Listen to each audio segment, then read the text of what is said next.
After the last trade, this strategy is now 4-11 with at least 3-to-1 risk ratio. So it's basically at breaking. Here's a log so far. This is the sum total.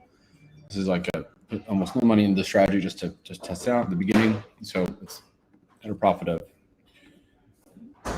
4.027, which is basically right about zero. BTC, yeah, it's 50 cents.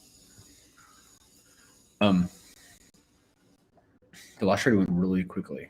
Let's pull that up. What's this bad boy? I believe it was this one here.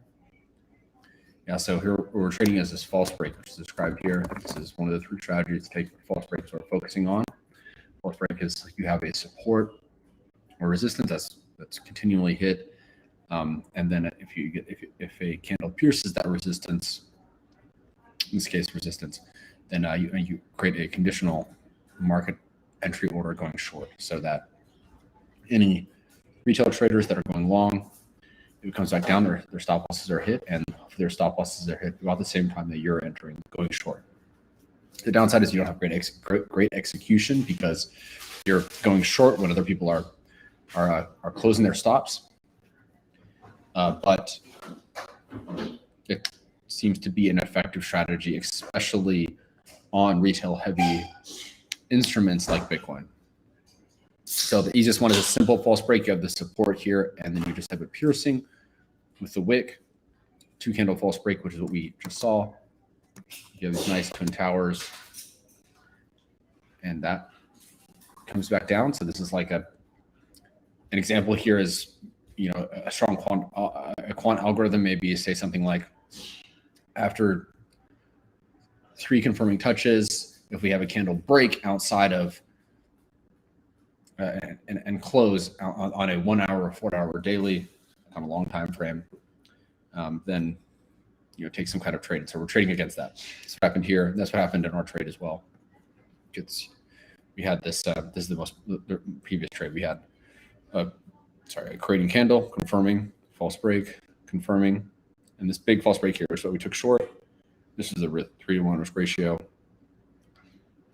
Generally, you want to use a technical stop. That is, the stop is at the high of the piercing candle. We're using support only in this example, but of course, resistance. We're using resistance in this example. If you're going downwards to a support level, everything is flipped. But we'll just talk about it in the short resistance format here. So normally, you would like for it to be for your stop to be at the top of the piercing candle. In this case, our range was very tight, and so we had to use the fixed stops. It's kind of pretty arbitrary, to be honest. It was mainly so that we get 3-to-1, the largest 3-to-1 risk ratio that brings us within 80% of the end of the channel. You don't want your take profit to be right at the end because you can have candles like this. So you might have something around 80% levels. That's what we went with here. And that was successful. That was the last trade, which is recorded here. You'll notice that we're taking a 3-to-1 risk ratio, but these profits are only about twice what the losses are. It's like 3 zeros, 239. This is 106. This is because of the fees, the taker fees. We're using taker entry, which is like 5 times the fees of maker. And also, especially in this case, Bybit by default will set your take profits to be to turn into a market order when your take profit is hit, which at this volume is not is silly. You'd rather have a limit order and have less fees, because these are very, very tiny orders that will get eaten up by pretty much any market order. So even though we're taking a 3-to-1 risk ratio in terms of the price movement, the profits are only about 2x.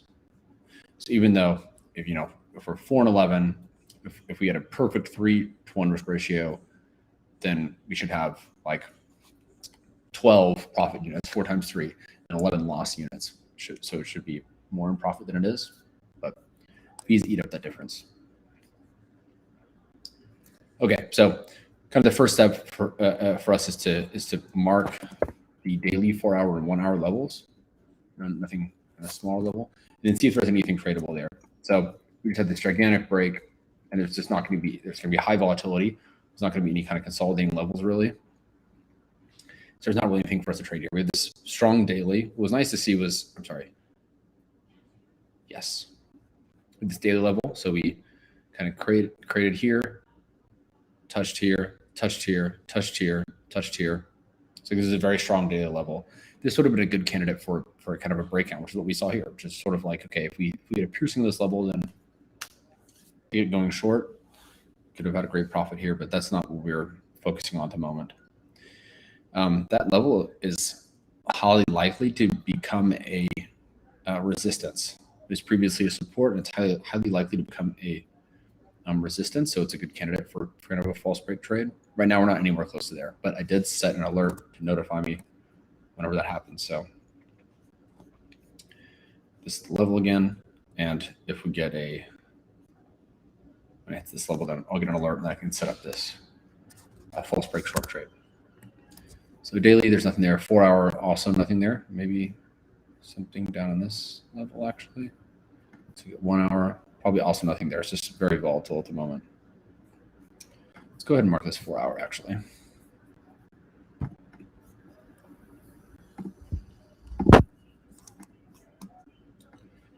And I'm going to set an alert for this as well. 18,665, something like that. About 18,660.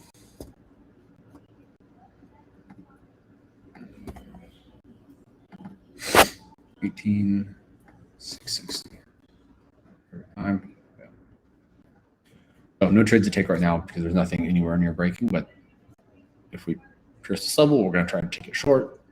And same thing, if we pierce this level, we're going to try to go long if it comes back into the range.